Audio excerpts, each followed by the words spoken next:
প্রাক নির্বাচনী পরীক্ষা 2025 দাখিল দশম শ্রেণী, বিষয় গণিত। শিক্ষার্থী বন্ধুরা, এটি হচ্ছে তোমাদের আল-ফাতা প্রকাশনী। যারা আল-ফাতা গাইড পড়ো তাদের সাথে এটা হুবহু মিলে যাবে। তোমরা যারা আল-ফাতা গাইড পড়ো তারা প্রশ্নটি সম্পূর্ণ ভালোভাবে দেখো এবং এগুলোর উত্তর পারো কিনা দেখো, যেহেতু কালকেই তোমাদের পরীক্ষা।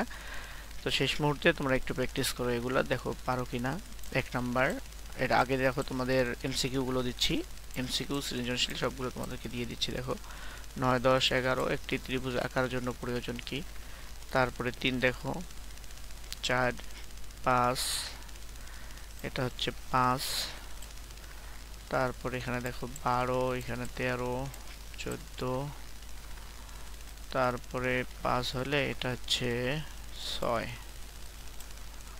তারপরে নিচের তথ্যের ভিত্তিতে 7 ও 8 নং প্রশ্নের উত্তর দাও। এটা হচ্ছে 7 আর এটা হচ্ছে 8। এগুলো তো দেখলা তোমরা। 15, 16। অর্ধবৃত্ত অপেক্ষা ছোট চাপে অন্তর্লিখিত কোণ। তারপরে দেখো তোমাদের 17, 23, এটা হলো 18, 10 এ সমান। তারপরে সুষম 24, 25, 26, 29। তারপর দেখো 27, 28, এটা হলো 29 এবং 30। শিক্ষার্থী বন্ধুরা, এই হলো তোমাদের আল-ফাতা প্রকাশনের গণিতের এমসিকিউ গুলো। এবার সৃজনশীল গুলো কিছুই বোঝা যায় না, তারপরেও আমি তোমাদের সাথে তো শেয়ার করলাম। যদি তোমরা কোনোভাবে একটু ইশারা ইঙ্গিতে বুঝতে পারো তাহলে তোমাদের জন্য সুবিধা হবে। দেখো মিলাইতে পারো কিনা কোনো প্রশ্নের সাথে মিলে কিনা। আমি তো টোটালি পারতেছি না, তারপরে শেয়ার করলাম। বিশেষ করে বীজগণিত কিছুই বোঝা যায় না, বীজগণিতের 2টা প্রশ্ন আমি কিছুই বুঝতে পারতেছি না। তারপরে দেখো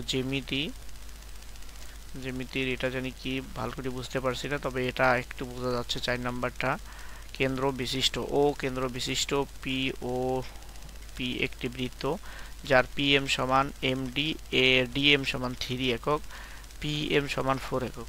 তো প্রশ্ন হচ্ছে ডিপি নাকি এমপি, ডিপি এর মান কত একক, প্রমাণ করো যে ও এম, তারপরে পিডি সমান পিডি নাকি পিডি, তারপর প্রমাণ করো যে কোন পি ও ডি সমান। এরকম আর কি। যদি বই গাইডের সাথে একটু মিলানোর চেষ্টা করো, একটু মিললেই ওটা মনে করবা, বা এখানে যে চিত্রটি আছে এই চিত্রের সাথে মিলেই দেখো পারো কিনা। ত্রিকোণমিতি পরিমিতি থেকে 2টা প্রশ্ন আছে, এটা দেখো মিলতে পারো না, পরেরটা হয়তো একটু বোঝাও যায় না ঠিক করে। প্রমাণ করো যে এটা আর কি। প্রশ্ন দেখো মিলাইতে পারো কিনা। তারপরে দেখো তোমাদের ত্রিকোণ পরিমিতি থেকে 6 নাম্বার, এটা একেবারে এই পেজটা বোঝা যাচ্ছে না, সংগ্রহ করলেও হয়তো ভালোভাবে তোমাদেরকে দিতে পারলাম না, এই জন্য আসলে নিজের খারাপ লাগতেছে। তারপরে দেখো পরিসংখ্যান থেকে 7 নাম্বারটা দেখো, এখানে কি যেন লিখছে, সারণী নিম্নে দেওয়া হলো। প্রাপ্ত নাম্বার হচ্ছে 11 থেকে 29, 21 থেকে 39, 31 থেকে 40, 41 থেকে 50, 51 থেকে 60, 61 থেকে 70, এভাবে আর কি তোমাদেরকে দিয়ে দিছে। এটা হলো 21 থেকে 30, আর এটা হলো 11 থেকে 20, 11 থেকে 20, 21 থেকে 30, নিচে 6, 16, 12 এইভাবে আর কি। তারপরে প্রচুরক শ্রেণীর, তারপরে কি দেখছো দেখো তোমরা একটু মিলাইতে পারো কিনা। 8 নাম্বারটা দেখছো 36 থেকে 40, 41 থেকে 45, 46 থেকে 50, এভাবে সারণী দেওয়া আছে। এখানে 8, 14, 11, 17, 6, 7 এর মধ্যক নির্ণয় করো। সংক্ষিপ্ত পদ্ধতিতে গড় নির্ণয় করো। এভাবে 3টা দেখো কি কি প্রশ্ন। তারপরে সংক্ষিপ্ত প্রশ্ন 20, এই 20 দেখা যায় ভালোভাবে।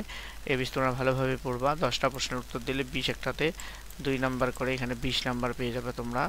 তার মধ্যে 1 থেকে 15টা আছে, 15টার মধ্যে যে কোনো 10টার উত্তর তোমাদেরকে লিখতে হবে। তোমরা একটু দেখে নাও ভালো করে। হ্যাঁ, এই 10টার উত্তর সুন্দর করে এখান থেকে শিখবে। এখানে 20 নাম্বার পাবে, সৃজনশীল 30, এই তো 50 হয়ে গেছে। আর বাকি যে 2-1টা বুঝতে পারো এখান থেকে, কোনো মতে 4-5টা বুঝতে পারলেও ভালো নাম্বার উঠাইতে পারবা।